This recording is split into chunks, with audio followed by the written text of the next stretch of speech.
Glória a Deus. Quem esteve ontem no culto aqui ontem? Coisa linda, né? Eu tô meio passadinho, assim, não sei quanto a vocês.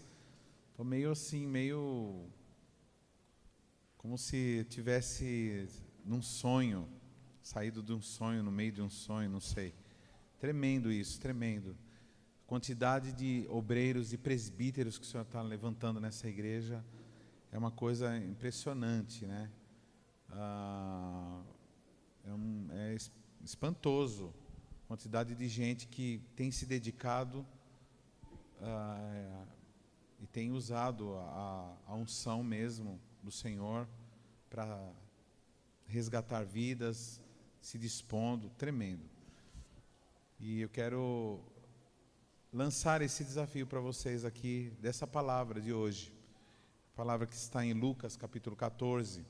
Eu vou ler na versão normal, depois eu vou ler numa versão da minha Bíblia judaica, e é sobre ela, e nela que eu vou pregar.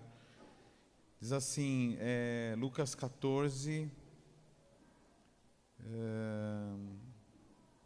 versículo 16. Diz assim, fala para o teu irmão assim, essa aqui é a minha Bíblia, eu vou ler ela agora, e tudo que eu ler nela, eu sei que é vida para a minha vida. Então eu vou ser transformado por ela. Eu vou sair daqui diferente do que eu entrei. Porque eu creio que a palavra é ressurreição. E aquilo que está morto em minha vida será ressuscitado através dessa palavra. E eu sei também que ela é uma palavra profética. Então ela vai me avisar das coisas que eu preciso saber. E também avisar a outros. Amém? Versículo 16 diz assim: porém ele lhe disse, um certo homem fez uma grande ceia e convidou a muitos. E à hora da ceia mandou o seu servo dizer aos convidados: vinde, que já está tudo preparado. E todos a uma começaram a escusar-se. Disse-lhe o primeiro: comprei um campo, e importa ir vê-lo. Rogo-te que me hajas por escusado. E outro disse: comprei 5 juntas de boi, e vou experimentá-los. Rogo-te que me hajas por escusado.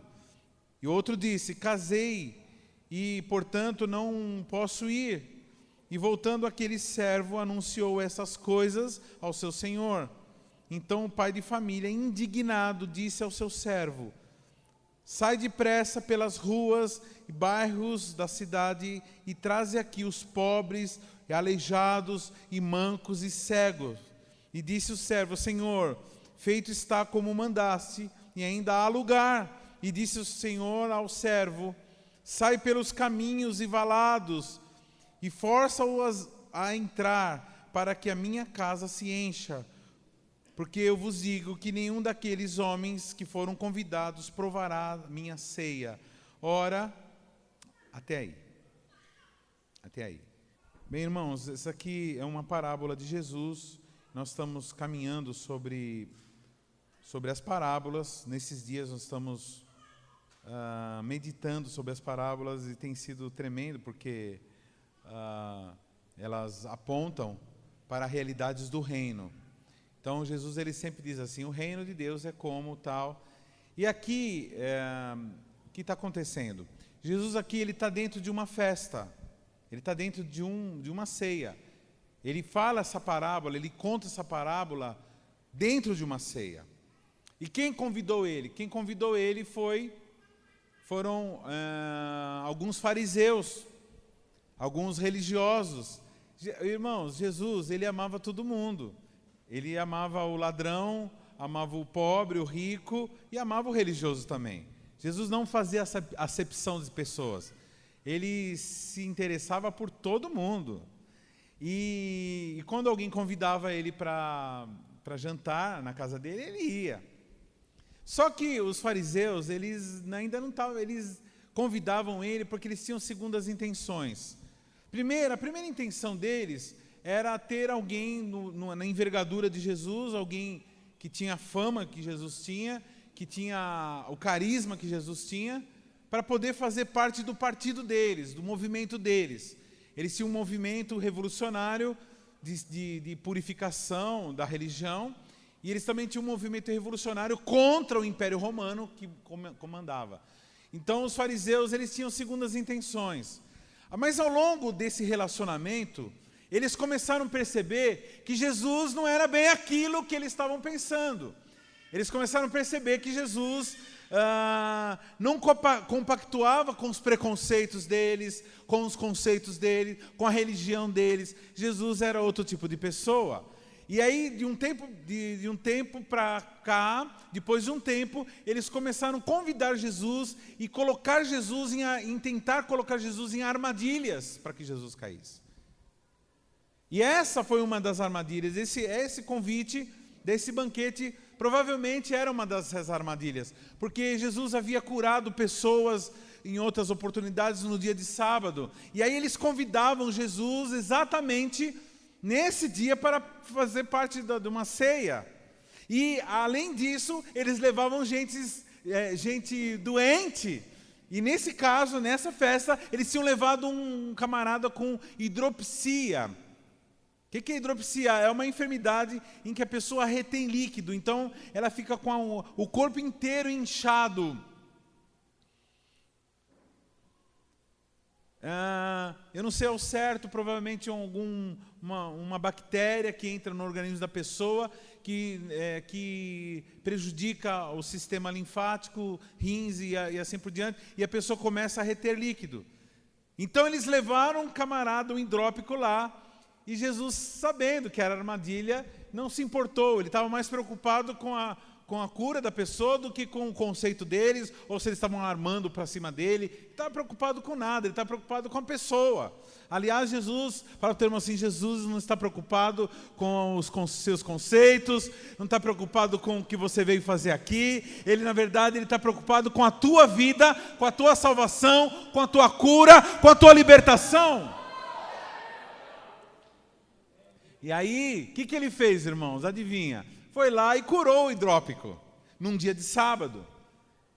Isso fazia com que eles se agitassem. Os fariseus, olha, você cura no dia de sábado. E ele fala assim, eu não curaria? Como que você tem um filho, está doente, e você não dá um remédio para ele só porque é um dia de sábado? Porque na religião deles, não podia fazer nada no sábado. Eu e a pastora, quando estávamos em Israel, nós estávamos num dia de sábado lá, e foi terrível, porque no café da manhã era café que estava no richô do hotel, e tudo que estava no richô do hotel era coisa que estava desde as 6 horas do dia anterior. Então imagina que café maravilhoso, né?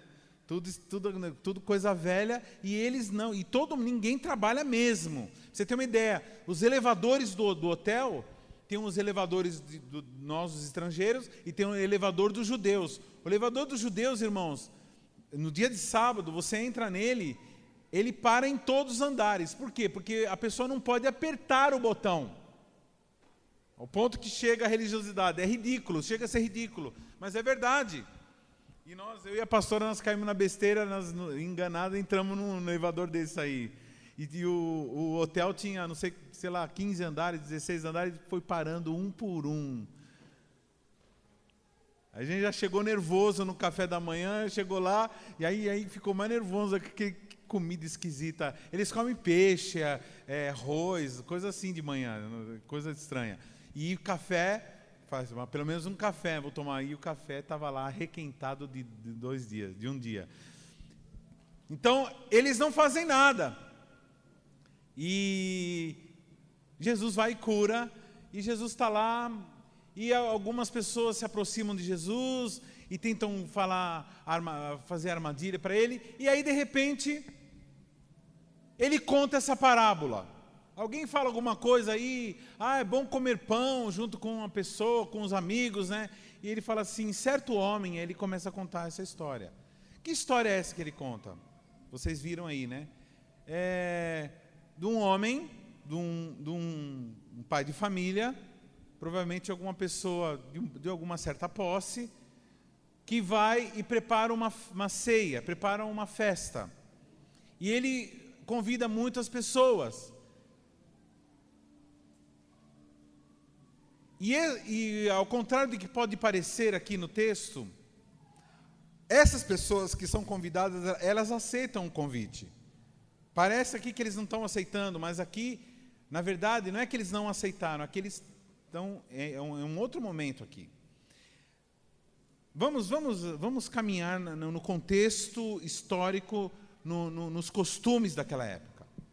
No Oriente Médio, irmãos, naquela época e até hoje é assim, toda pessoa que vai fazer uma festa, ela convida e ela confirma com as pessoas quem vai e quem não vai. Então, ela primeiro sai convidando, ela disse assim, ela vai lá e diz assim, Celso, você está sendo convidado, você vai ou não vai? Ele disse, tá bom, eu vou. Aron, você vai ou não vai? Não vai dar para mim. Então, é riscado da lista e entra somente aqueles que aceitaram ir no casamento. Por que eles faziam isso? Para poder saber o quanto de comida eles iam fazer, o quanto de animais eles precisavam sacrificar. Eu não sei se você consegue... Irmãos, aqui no Brasil, nós temos um costume, nós temos vários costumes aqui, né? E eu acho que a maioria dos estados é assim. Você vai no Nordeste, você vai em Minas Gerais, você vai no Sul. O brasileiro, do modo geral, tem o mesmo costume em relação à comida. Toda casa de brasileiro, toda festa de brasileiro, sempre tem muita comida. Fala para o teu irmão assim, muita comida. Quantos aqui chegam na casa da mãe, da avó? Quantos aqui vai na casa da avó e chega lá, tem muita comida, sempre tem muita coisa para comer. Não é assim? Você chega lá e eles falam com gosto. Mas mãe, para que tanta comida? Não, deixa aí. Deixa a comida aí. Muitas vezes a pessoa chegou a passar alguma necessidade, então ela quer muito. Então festa que é boa é festa que sobra. Festa de aniversário é festa que sobra. Quem já foi convidado para jantar, para almoçar na casa de alguém, e chega lá e você olha, você fala assim, minha irmã, você fez para quem isso daqui? Para um batalhão? Quantas pessoas você convidou? Não, é só você e sua esposa mesmo. Para que tanta comida? Que nem meu pai falava, onde vai, né? Meu pai dizia, onde vai? Então o brasileiro ele tem essa coisa, precisa sobrar. É sinal de que está tudo certo. Não importa, mas se estragar, não importa, joga fora. Então, no Brasil, em outros países também, Estados Unidos, há muito desperdício. Há um desperdício. Mas na cultura oriental, irmãos, vocês precisam entender que esse lugar onde Jesus morava, onde ele atuou, onde ele pregava, era um local de seca, um local onde havia muita seca, as chuvas elas eram demarcadas, a plantação tinha que ser muito bem demarcada, havia uma dependência de Deus, e a água e a comida eram artigos de luxo. Fala teu irmão assim, artigos de luxo. Então, tudo era muito bem contado, muito bem contadinho. Então, quando a pessoa ia dar uma festa, ela não fazia comida para sobrar. Não é que nem nós, fala assim, não, eu vou fazer para sobrar, não é assim? Quem já falou isso assim? Não, vamos fazer para sobrar. O negócio é sobrar. Não, lá é o seguinte, tinha que comer e acabou. Porque era considerado, presta atenção no que eu estou falando agora, era considerado a pessoa que organizasse uma festa e faltasse ou sobrasse comida, era considerado uma pessoa de má índole. Era considerada uma pessoa má administradora, uma pessoa que não era digna de confiança. Quem está ouvindo o que eu estou falando? Então, um lugar onde há escassez, Tudo que for organizado tem que ser organizado bem. E se a pessoa fizesse uma festa e sobrasse comida, é sinal que essa pessoa é uma má administradora, é uma pessoa que não sabe organizar, e ela não é digna de confiança, e até você não deve manter muita amizade com ela. Então, esse senhor aqui, ele vai e ele convida, e as pessoas aceitam o convite dele. E aí, fica na imaginação da gente o motivo pelo qual eles aceitaram o convite, porque o que eles fizeram depois demonstra que eles não gostavam do que convidou. Apesar de eles manterem uma linguagem aparentemente, para o nosso contexto, respeitosa, porque aqui nós vimos o seguinte, que ele convida, e depois quando ele manda dizer que está tudo pronto, o que acontece? Os amigos, essas pessoas que ele convidou, começam a dar desculpas. Falar, eu não posso por isso, por aquilo. Todos eles dão motivos bons. Eu comprei uma terra, eu casei, eu comprei uma junta de boi, e eu preciso ver. E todos eles dão uma desculpa. E aí você vai falar assim, pastor, mas está na hora desse senhor aí, ele ser um pouco mais maduro, né? Porque está cheio de mimimi. Porque ele está aqui, está todo nervosinho aqui, porque os caras simplesmente foram convidados e não foram, e daí? É assim mesmo, a vida é assim mesmo. Mas então, não é assim mesmo, a vida, nesse contexto, não é assim mesmo. Existe toda uma história por trás. E a história qual é? É esse contexto onde o costume deles era assim, e todos eles comiam com a mão. Quando a pessoa convidava para uma ceia, não era estranho, não se convidava qualquer um. A não ser que a pessoa estivesse de viagem, mas quando a pessoa era convidada era porque era estimada, ela era amada. Então, ele fez tudo e disse, falou para o Senhor, para os servos dele. Esses servos deles pode ser Jesus, o dono da festa é Deus Pai, os servos é Jesus, ou os servos somos nós, que vamos anunciar que está tudo pronto. Eu quero dizer para você, irmãos, está tudo pronto. A festa está pronta, está tudo pronto. O Senhor preparou uma festa chamada Festa do Cordeiro, a festa das bodas do Cordeiro. O Senhor organizou essa festa, o Senhor preparou a comida, o Senhor organizou os anjos que vão tocar, os músicos. Está tudo preparado para a volta de Jesus.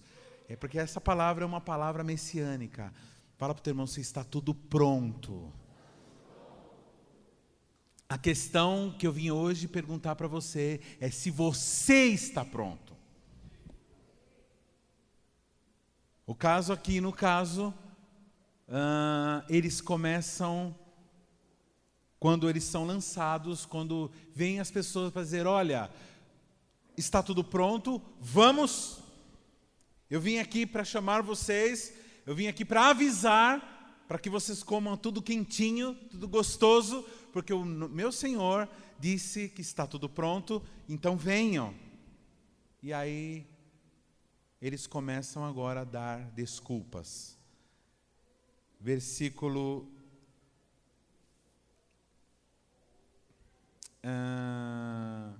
16, versículo 18. Mas eles responderam como uma série de desculpas. O primeiro lhe disse, acabei de comprar um campo, preciso vê-lo. Mentira ou verdade aí, irmãos? Mentira. Mentira. Ninguém compra um campo sem antes ver. Você está doido? Comprar um terreno sem ver o terreno. E nessa época aqui, irmãos, pra você ter uma ideia, eles além de não compravam sem ver, eles testavam o campo no mínimo 1 ano.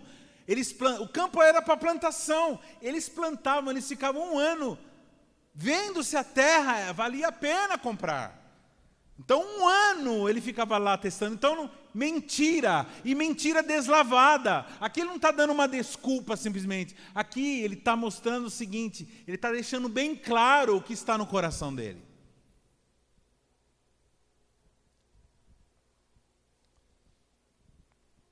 Teve um pastor, amigo meu, que viajou para o Oriente Médio e ele foi naqueles lugares, foi naquelas aldeias de beduínos, não aldeias, né? Os beduínos que moram no deserto. E eles são extremamente hospitaleiros e eles fazem sempre questão de convidar as pessoas para comer com eles. Aliás, convidar para comer é um ato de amor, e um ato de intimidade, um ato de consideração. Quando você convida alguém para comer, é sinal que você ama essa pessoa, que você quer estar junto com essa pessoa. Você não convida uma pessoa que você está chateado com ela para comer. Você convida uma pessoa que você ama para comer. E no caso, esse pastor era convidado e comia. Só que aqueles caras comem, eles põem toda aquela carne numa mão, numa travessa, e eles comem com a mão direita e colocam a mão esquerda para trás. Essa mão esquerda, irmãos, é a mão que eles fazem as higiene pessoal, tudo. Então eles põem para trás e comem com a mão direita. Alguém fala assim, caramba, mas que coisa nojenta, né? Então, irmãos, eu não sei se num restaurante hoje em dia, e você comer com aquele garfo lá, que milhares de pessoas já comeram, que você não sabe se lavaram direito, se é mais higiênico do que você, porque você não está dando na boca dele, você está comendo com a tua mão. Então você sabe onde você colocou a mão, se você lavou ou não. Então, antes de pensar, que nojento, cada cultura tem o seu costume. E o costume era esse. Esse pastor foi convidado, mas mesmo assim ele não gostava daquele negócio de ficar comendo. E um dia ele chegou para um beduíno desse e disse assim, me fala uma coisa, você me convidou para comer e eu quero fazer uma pergunta. E se eu não aceitar o convite? E se eu não aceitar? O camarada falou assim, hã? Arregalou o olho para ele e falou assim, hã? Se eu não aceitar, eu estou perguntando para você. Não, você não faria isso. Ninguém faria isso aqui. Mas e se eu não aceitar? Se você não aceitar, é sinal que você me odeia.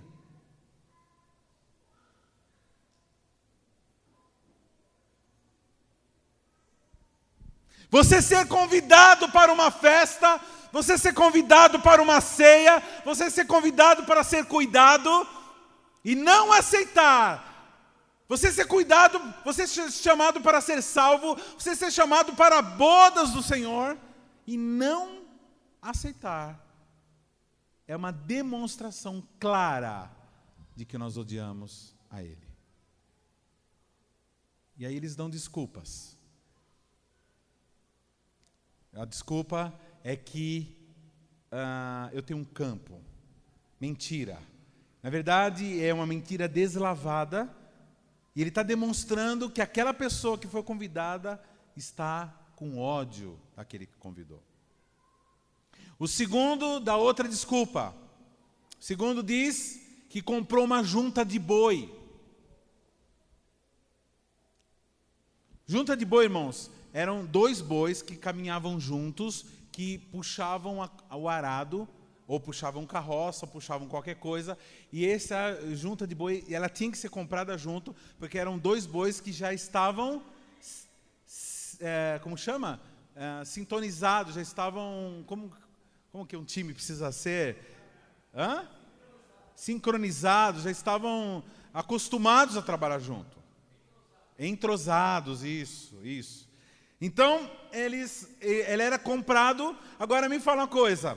Como que o cara vai comprar uma junta de boi, que ele não sabe se os bichos vão um para lá, outro para lá? Ele vai comprar um negócio dele, vai gastar uma grana violenta, sem antes testar. É a mesma coisa, fala assim... Maria, você fala para sua esposa, Maria, comprei um carro. Aí ela fala assim, que carro que é? Cadê? Eu falo assim, não sei que carro que é. Eu preciso ver ainda. Mas como que ele é novo, ele é bom, ele está conservado? Não sei, eu não vi ainda. Como assim? Naquela época não tinha o LX, nada disso, não tinha foto para ver nada. Então, ele está agora mentindo. Ele está dizendo que ele está preocupado com carro, outro está preocupado com terra, outro está preocupado com casa. Na cabeça, na verdade, ele está falando de coisas da terra. E ele diz que não pode ir nessa festa. E o terceiro foi o pior, viu, irmãos? Se você estudar o contexto, e parece que é o melhorzinho, né? Fala assim, eu casei, então não dá para ver, estou na lua de mel, né? Na verdade, irmãos, um oriental dessa época, um homem dessa época, jamais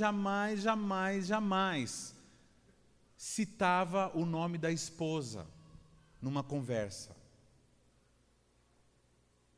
Um homem jamais homem fala de mulher, os homens falam de mulher, mas nas conversas de homem, você que é homem, saiba disso, o oriental ele não fazia jamais isso, jamais ele falava da esposa dele em uma conversa, a esposa dele não entrava em conversa paralela. Aliás, as mulheres, elas eram, é uma cultura machista, uma cultura que considerava a mulher inferior, mas também era uma cultura que preservava demais a imagem da mulher. Então, quando a pessoa diz aqui, no original, ele usa a palavra haram, que a palavra haram, ela é usada para pecado e é usada para mulher também. Harim, na verdade. A mulher, em hebraico, é harim, que a palavra haram, pecado, ela é meio que mesclada com a palavra harim. Haram, que é pecado. E quando alguém falava mulher, falava alguma coisa de mulher, ou de núpcia, que a palavra usada aqui, eu não vou poder, porque eu vou sair com a minha mulher, ou vou ficar com a minha mulher. Ele está dizendo que ele vai ter um relacionamento sexual aqui. Ele está falando que ele vai ter um relacionamento sexual, e não é com a mulher, porque a mulher, esposa, nunca é citada numa conversa. Na verdade, ele está, ofendendo, ele está dizendo assim, olha, eu vou sair com uma garota de programa. Porque eu prefiro fazer isso, sair com uma garota de programa, do que ir nessa festa que eu fui convidado.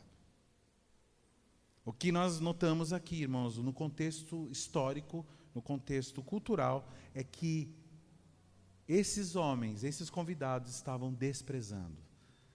Pastor, eu estou chocado. Onde já se viu fazer uma coisa com esse coitado desse homem? Estou chocado com essas pessoas. Como que as pessoas fazem uma coisa dessa com um homem tão bondoso que convida? Então, irmãos, muitos desses homens eram nós há um tempo atrás.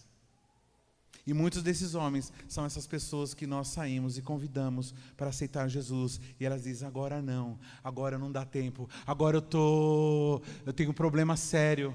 Algumas pessoas que você conhece que estão na igreja, elas nunca podem abrir uma célula, elas nunca podem se dedicar a Deus. Ela diz, isso aí não é para mim, ser desprezado não é para mim. Você que diz assim, ser desprezado, levar um cabong não é para mim, você está dizendo claramente, eu não faço parte do ministério de Jesus, porque fazer parte do ministério de Jesus significa pregar o evangelho, falar da ressurreição, ser desprezado e ser amado. O pacote é completo. Não, eu preciso tratar da minha vida, eu preciso tratar do meu casamento, eu preciso cuidar da minha esposa, cuidar do meu marido. Aí lá na frente você percebe que o teu marido e que a tua esposa não valiam a pena para você fazer tudo isso, trocar a eternidade, não responder a um chamado de Deus, porque o certo era você ir para a festa e levar o teu marido, levar a tua esposa, mas o teu coração, que estava inclinado para as coisas, fizeram isso.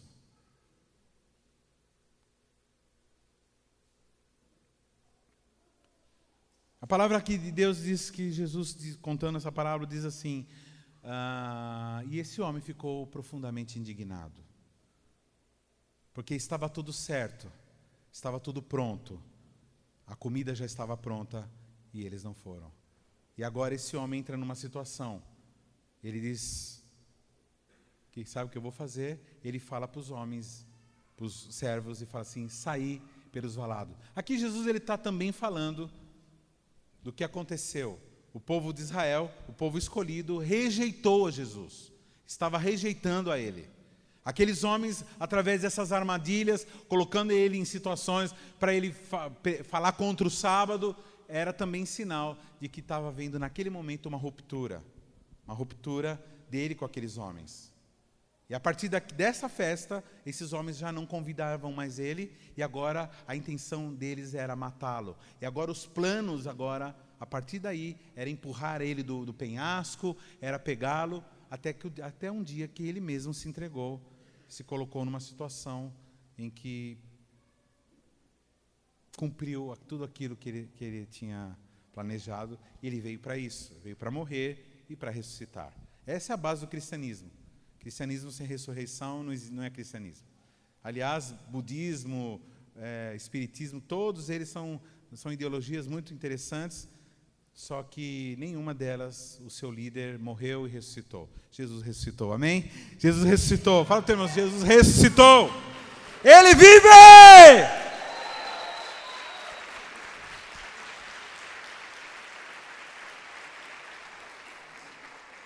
E ele disse agora, então o dono da casa ficou irado e ordenou rápido e ao escravo, rápido, sai às ruas, becos da cidade e traga os pobres, desfigurados, os cegos, os aleijados. Quem são esses, irmãos? Os gentios. Aí no contexto que Jesus está dizendo, aqueles que não eram judeus. Aqueles que não eram judeus. Então, já que os bonitões não quer, já que os belezinha não quer, pastor, mas o irmão lá subiu e foi na frente da célula e ele começou a falar e falou palavra errada. Ele disse problema. Mas o irmão lá, muitos aqui tiveram essa experiência. Quantos aqui tiveram essa experiência? Você está ministrando numa célula, acabou a célula, veio um varão, uma varoa aí de alguma igreja e pergunta assim, me responda uma coisa, jovem. Eles usam mesmo essa voz, né? Me diga uma coisa, você é pastor? Sim e não. Como assim, sim e não? Eu sou pastor porque eu cuido desse povo. E não, porque eu não tenho título. Ainda. O povo daqui é assim, né? Ainda. Fala assim, ainda. Porque você cometeu algumas gafes doutrinárias, teológicas, hermenêuticas, homiléticas, omelete. Aí você diz, aí você fica assim, né? Aí a gente fala... e aí tem uns aí que quer ficar dando profetada no meio. Nunca permite esse tipo de coisa na célula não, viu? O irmão fala assim, irmão é de outra igreja, olha, amém, tá? Mas a participação aqui é limitada, então você limita a participação, né? Deixa falar, não deixa pregar, não deixa ministrar, porque essas pessoas já têm o local deles, vai abrir uma célula, né, da igreja deles lá, tal. Então, quiser participar, adorar o Senhor, falar uma coisa no meio lá, dizer, eu lembrei de um versículo assim, beleza. Agora que sair impondo as mãos. Mas a questão é essa. Ele vai, voltando aqui para o texto, né? Jesus, ele liberou agora para todos, os gentios nós. Mas aqui está dizendo, irmãos, também dessas características assim que nós éramos e que nós deveríamos já, depois de muito tempo estarmos no caminho do Senhor, nós não temos mais. Aqui ele está dizendo assim, vem e traga os pobres. Quantos aqui são pobres? Quantos aqui eram pobres? Quantos aqui eram pobres? E quantos hoje são pobres? Quem levantou a mão que é pobre, irmão, ainda não entendeu o que é ser filho de Deus. Fala para o teu irmão assim, você não é pobre. Explica para ele por que ele não é pobre. Pergunta para ele, por que você não é pobre? Porque jamais o filho do rei do universo pode ser pobre. Se você é filho, então você é rico.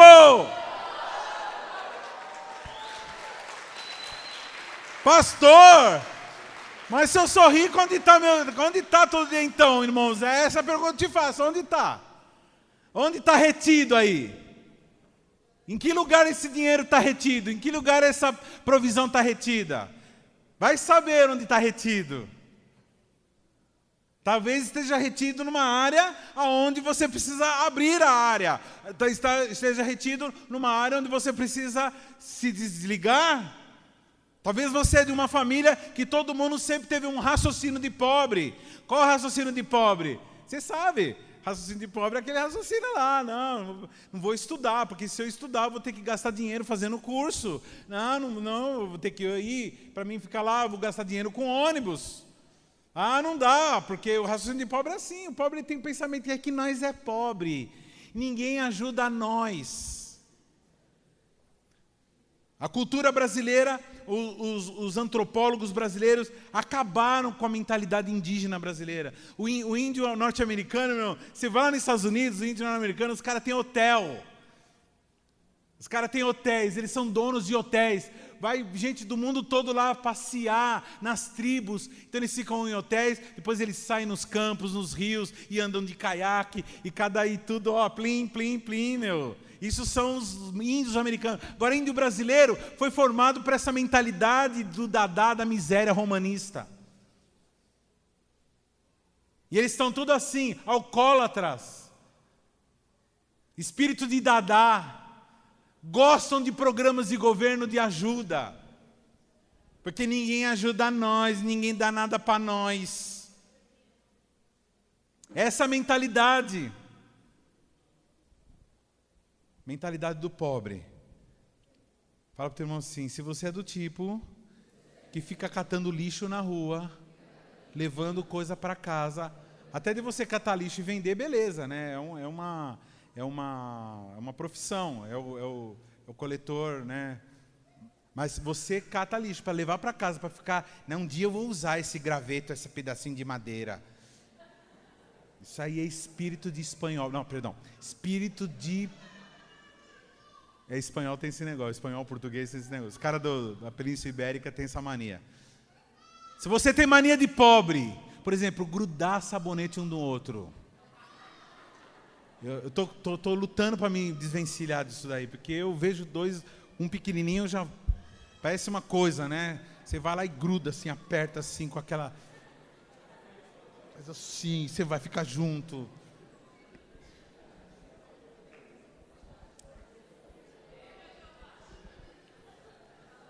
Se você tem na sua casa copo de massa de tomate...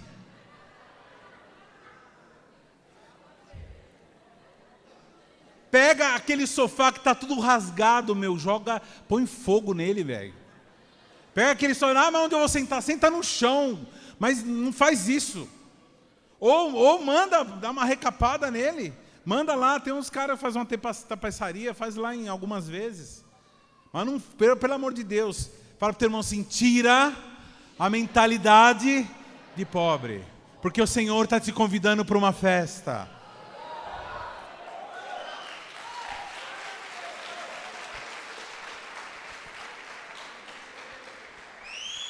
Pobre, chamou quem? Os pobres, chamou os desfigurados. Fala para o teu irmão assim, desfigurados, faz esse gesto. Pessoas que não têm identidade, pessoas que não sabem de onde vieram, não sabem quem são e não sabem para onde vão. Nós somos um povo que sabemos que viemos do coração de Deus, nós somos criados antes da fundação do mundo, nós somos predestinados para a adoção de filhos. Nós sabemos quem somos, nós somos filhos de Deus e nós assumimos a posição de filhos de Deus. E para onde vamos? Um dia seremos resgatados, seremos levados nas alturas, nos céus, e nos encontraremos com nosso Senhor Jesus Cristo. Ele que disse tantas coisas que já se cumpriram, também disse isso, e isso vai se cumprir, e eu sei que isso vai acontecer, porque Ele morreu, ressuscitou e foi levado ao céu, e mais de 500 pessoas viram, e algum disse: vocês estão espantados com o que vocês estão vendo subindo? O mesmo que vocês estão vendo subindo é o mesmo que virá nas nuvens com grande poder e glória, e aí vocês serão resgatados, nós seremos resgatados. E ele convida os pobres, os desfigurados, aqueles que não sabem quem são. Hoje você sabe quem é. Moço e moça, repito o que eu disse ontem. Moço e moça, um moço que sabe quem é, não se envolve com qualquer tipo de moça. Uma moça que sabe que quem é ela, não se envolve com qualquer tipo. Uma mulher casada, um homem casado, que sabe quem é, não aceita, não se submete a julgo, algumas espécies de julgo. Um empregado, ele sabe quem é ele, um patrão sabe quem é ele, não vive se considerando inferior aos outros, não fica nervoso na hora de falar com as pessoas. Se você é o tipo da pessoa que fica nervoso na hora de falar com as pessoas, vou falar em público, qual a diferença de você falar em público ou falar, irmãos, eu sinto temor de Deus, mas medo de gente eu não tenho. Por quê? Porque quem está aqui do meu lado é o Senhor Jesus. Você crê mesmo na ressurreição? Quem crê na ressurreição aqui? Então, olha para o teu lado. Jesus está aí. E se Ele está aí, se Deus é por nós, se Deus é por nós, se Deus é por nós, se Deus é por nós, eu estou bem certo que nem morte, nem vida, nem principado, nem potestade, nem largura, nem profundidade, nem estatura, nada me pode separar do amor de Jesus. Nada. Nem fome, nem nudez, nem enfermidade, nada. Eu tenho conhecido pessoas que ficaram enfermas, irmãos, e continuaram sendo de Jesus. Valorize esse tipo de coisa. Valorize esse tipo de coisa. Dê atenção para pessoas que se mantêm íntegros, mesmo sendo atacados. Pessoas que se mantêm íntegros, mesmo sendo acusados falsamente. Valorize, irmãos, valorizem. E aí ele chama também os cegos. Quantos aqui eram cegos? Alguns não levantaram a mão, porque eu acho que estou falando de cegueira física, né? Quantos eram cegos espiritualmente aqui? A pessoa falava assim, olha o que Deus está fazendo na minha vida. Vira e mexe, vem jovens conversando conosco, com nossos 12, dizendo assim, líder, pastores, eu estou apavorado. Porque desde que eu me converti, desde que eu aceitei Jesus, a minha família está me maltratando. Os meus pais, eles brigam comigo o tempo todo. Alguns, é Deus cobrando uns posicionamentos de cooperação, de bondade da pessoa. Mas outras realmente é uma perseguição espiritual. Maridos que perseguem as suas esposas, esposas que perseguem seus maridos, porque simplesmente se tornaram cristãos. E a pessoa muitas vezes fica com ódio da família, fica com raiva. É tudo o que Satanás quer, que você fique com raiva da tua esposa, do teu marido, do teu filho, do teu patrão, porque ele não entendeu, que você pediu para ele para uma dispensa para ir na convenção, ele não entendeu, te mandou embora. Irmãos, deixa eu falar uma coisa, eu vou dizer e repetir isso, não fique bravo. Irmão, você fica bravo com uma pessoa que é cega, que não entende o que você está dizendo, o que você está vivendo, é a mesma coisa você ficar bravo com uma pessoa cega que não quer assistir um filme mudo, ou ver uma exposição de pinturas, ou a mesma coisa que um surdo, você convida um surdo para ouvir uma orquestra sinfônica, a pessoa diz, não, muito obrigado, você está louco, é a Orquestra Sinfônica de Viena, que está tocando aqui na nossa cidade, e ele vai falar,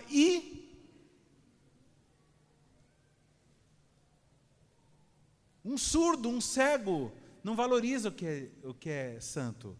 Um surdo e cego espiritual não valoriza o que é santo. Então não fica bravo com algumas pessoas que tratam as coisas de Deus como se elas fossem qualquer coisa.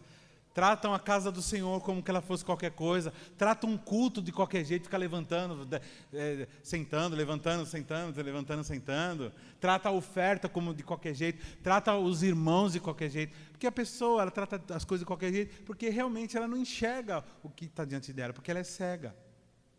Mas Jesus, ele veio para te curar da cegueira. Amém? Quantos aqui foram curados da cegueira espiritual? A igreja, irmãos, a igreja, como digo, o povo de Deus, não digo prédio, coisas, né, assim, ela é como, eu falo sempre isso, que nós somos como um disco, uma nave espacial, daquelas que a gente vê nos filmes, que elas são invisíveis. Quem já assistiu um filme que era assim? A nave espacial era invisível, e aí, mas quando você entrava na nave, você via tudo lá de dentro, você sabia tudo, tinha os comandos, tudo, mas quem estava fora não via. É dessa forma o cristianismo. Quem está dentro enxerga tudo que está lá fora, mas quem está lá fora não enxerga nada do que está dentro. Nós discernimos as pessoas. Quando a gente vê um tiozinho bebendo no boteco, ficando o dia inteiro no boteco, ou alguém indo para uma biqueira, ou alguém, a gente sabe o que está passando no coração dele, nós entendemos o que está passando no coração dele, porque Deus nos deu discernimento, uma que nós já vivemos do lado de lá, e outra que Deus nos dá visão para enxergar o que está lá fora. E pelo fato de nós enxergarmos o que está lá fora, isso deve nos dar amor, não ficarmos revoltados com ninguém. Mas, infelizmente, irmãos, eles de lado de fora não entendem. Quando você tiver essa experiência de a pessoa, o jovem chegar assim e falar assim, pastor, os meus pais... sabe o que a minha mãe disse? Uma menina veio assim para nós e falou assim, pastor, sabe o que minha mãe disse? Que ela prefere que eu seja prostituta do que ser dessa igreja. Na hora a gente fica chocado, irmãos, mas uma pessoa que está endemoniada, uma pessoa que está possuída por espírito das trevas, por espírito de trevas, irmãos, ela não consegue enxergar nada. Então ela vai falar, fatalmente ela vai falar esse tipo de besteira. Esses dias eu vi o Casagrande, né? Um comentarista que era jogador de futebol, diz assim, eu sou adorador de Satanás. Ele falou isso claramente assim, eu gosto de Lúcifer, eu curto Lúcifer. Cego, irmão, cego. Ele não sabe que Lúcifer não gosta dele. Ele não sabe. Como que ele não sabe? Como quem convenceu ele? As músicas do Ozzy Osbourne que ele ficava ouvindo que comeu o cérebro dele, fora as outras coisas, né? Comeu o cérebro dele. Como que ele não sabe que esse ser que ele diz que ele adora, que ele gosta, que ele curte demais, é um ser que vai ajudar, se ele não se converter, a morar eternamente no lago de fogo, reservado para ele, não foi para eles, não foi para nós, mas estão cegos. E aí os aleijados. Esses aleijados, irmãos, é toda aquela pessoa. Voltando para o cego um pouco, irmãos. Cego, aí se coloca aqueles que têm os sentidos abalados. Deixa eu falar uma coisa, irmãos. Se você ouve a palavra, faz anos que você tem ouvido a palavra e não tem mudado o teu comportamento. Há anos que você vem ouvindo a palavra, você não tem mudado o teu enfoque, os seus valores, os seus projetos de vida, as suas prioridades. Há anos, desculpa, você está surdo. E eu quero que hoje, agora, eu vou chamar você aqui à frente, todos nós aqui, e quando você chega em casa, comece a clamar, Senhor, me revela. Porque, irmãos, essas verdades que estão sendo pregadas aqui, elas só vêm por revelação. Saber que Jesus ressuscitou, está na história isso daí, irmãos. Se você for nos documentos romanos, né, lá no Vaticano, você vai ver lá, o corpo daquele homem sumiu. Sumiu porque alguém levou embora, irmãos. Como que soldados iam permitir que um corpo sumisse, sendo que eles foram colocados lá para guardar o corpo? Provavelmente esses que estavam guardando morreram, foram executados. Ninguém é subornado para depois morrer. Jesus ressuscitou mesmo. Mas pode ser uma história na tua cabeça. Pode ser uma historinha, um conto de carochinha, como você conhece a história do Saci Pererê, como você conhece a história da mula sem cabeça. Também teve um homem que ressuscitou. Muitos de nós, irmãos, sabemos que Jesus ressuscitou, acreditamos que Jesus ressuscitou, mas não foi revelado ainda. Porque a hora que isso for revelado no teu coração, a hora que for isso revelado, você não será a mesma pessoa, você não vai mais estar nem aí com coisa nenhuma mais na sua vida, nem aí com ninguém, com nada, irmão. Você vai querer saber dele, que está do teu lado. Agora eu estou com Jesus. Você não vai mais ficar fazendo conta se você está cansado, se você é longe, se é perto, se você tem ou não condições. Você vai fazer, porque você é dele. Eu sou de Jesus e acabou. Como diz a música, né? Eu sou de Jesus. Eu sou de Jesus. Os aleijados, irmãos, quem são os aleijados? Aí, pegando esse gancho, os aleijados são aqueles que funcionam só uma parte da vida deles. São homens que são pais de família, que são extremamente trabalhadores, ganham o seu dinheiro, pagam suas contas.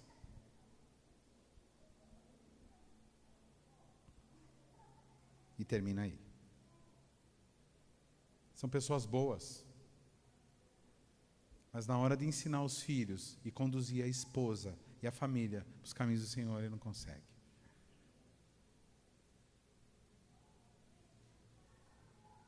São homens pela metade. Mulheres que fazem um bolo de fubá, que cozinham, que é uma beleza. As suas casas são impecáveis. O carro, a casa, a comida, a roupa dos filhos são impecáveis. Mas o que diz respeito à afetividade deixam a desejar. E que diz respeito à busca de Deus e ao estabelecimento do reino de Deus dentro da casa, deixam a desejar. São aqueles que são mancos. Jesus também veio pelos mancos. Eu quero chamar você que abandonou o teu ministério, porque você levou cabong, porque as pessoas foram embora, veio uma tristezinha no seu coração. Presta atenção, Deus nunca fez nada para você. Pastor, mas eu não abandonei Deus. Você não abandonou Deus? Como? Se você está sendo convidado para uma festa da colheita e você não está indo, dando desculpa esfarrapada de casamento, de bebê, de planeta faculdade, de planeta marido, de planeta esposa, de planeta XY, de planeta falta de dinheiro, de planeta enfermidade.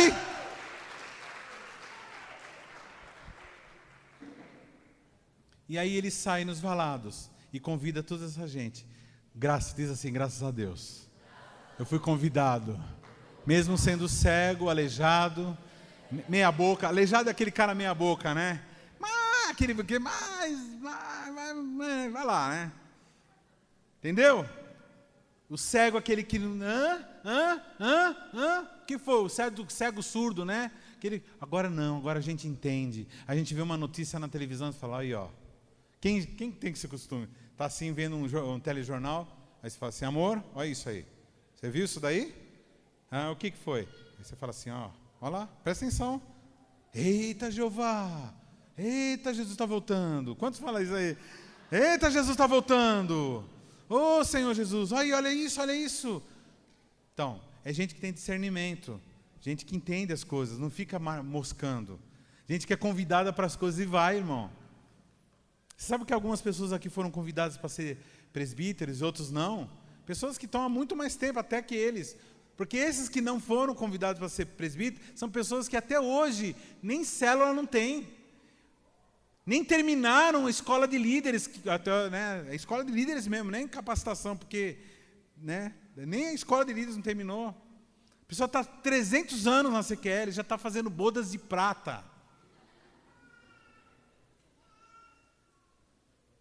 Mas ainda continua enroscado com carnalidade, com materialismo, com imoralidade, olhando para onde não deve, falando que não deve. Dá para entender? São pessoas que... Mas Jesus, ele veio e ele está te chamando hoje para uma festa.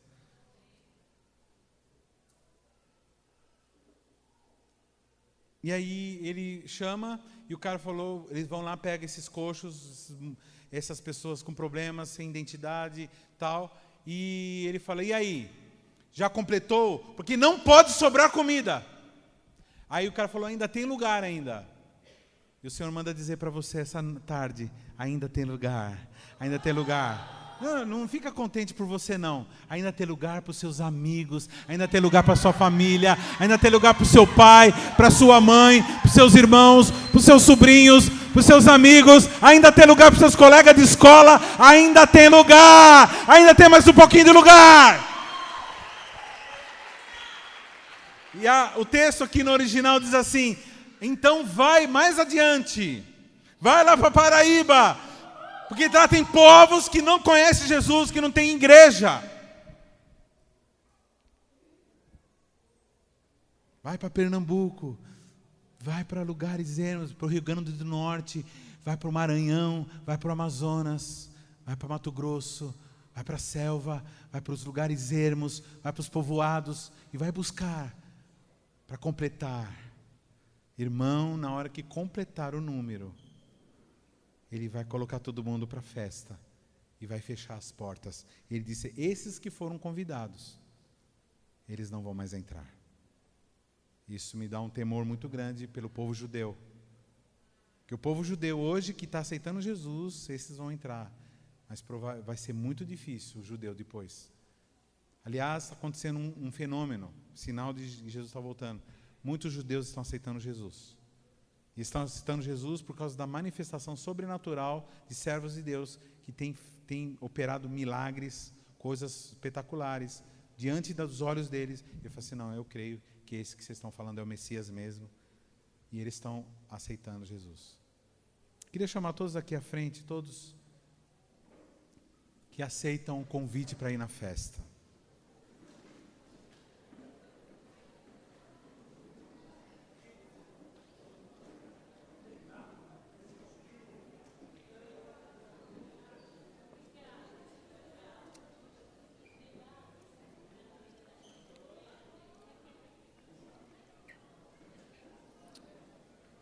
Eu tive a ideia nessa madrugada, quando eu estava meditando. Aliás, não consegui dormir essa noite.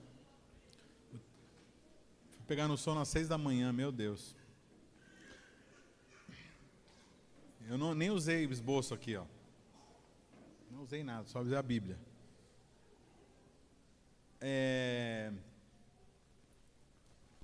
Aí veio um monte de ideia, né? Se eu tivesse pensado nisso antes, né? Eu ia fazer um convite, irmãos, um convitinho para dar para cada um de vocês. Mas eu não tive tempo hábil, de madrugada agora. Então, o Senhor está te dando o convite agora, faz assim, aceita. Está te colocando o convite na mão, pega o convite, pega na sua mão, pega o convite assim, pega ele.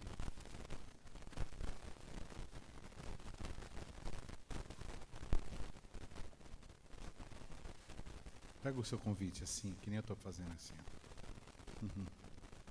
Esse aqui é o convite. Só que aqui você tem que ler direitinho as instruções. Eu sou muito convidado para ministrar em casamentos, né?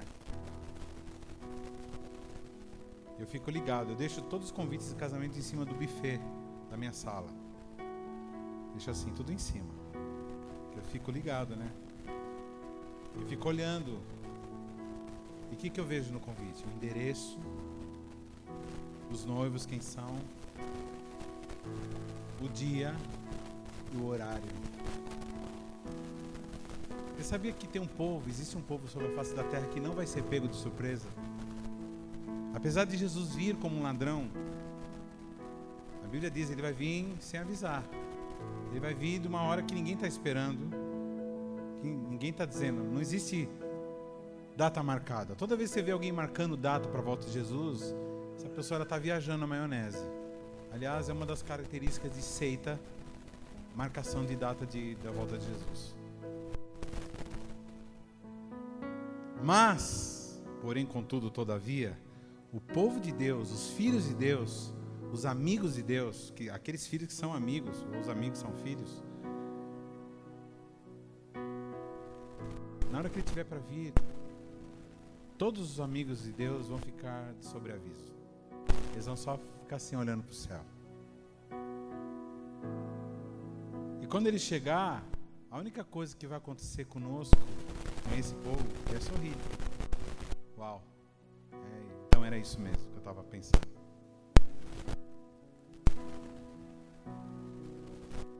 Você que é esposa, que fica esperando teu marido chegar, quando, sei lá, ele chega, sabe que ele chega às 6h30? Quando ele chega às 6h30, você sabe que ele chega às 6h30? É quando dá 6h15, você começa a ficar emocionada, que teu marido está chegando. Ou apavorada, depende do relacionamento.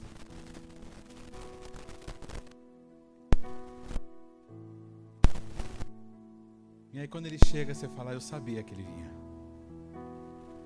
Por acaso Deus fará alguma coisa e não falará aos seus amigos? Então está aí o convite na sua mão. O convite é a Bíblia.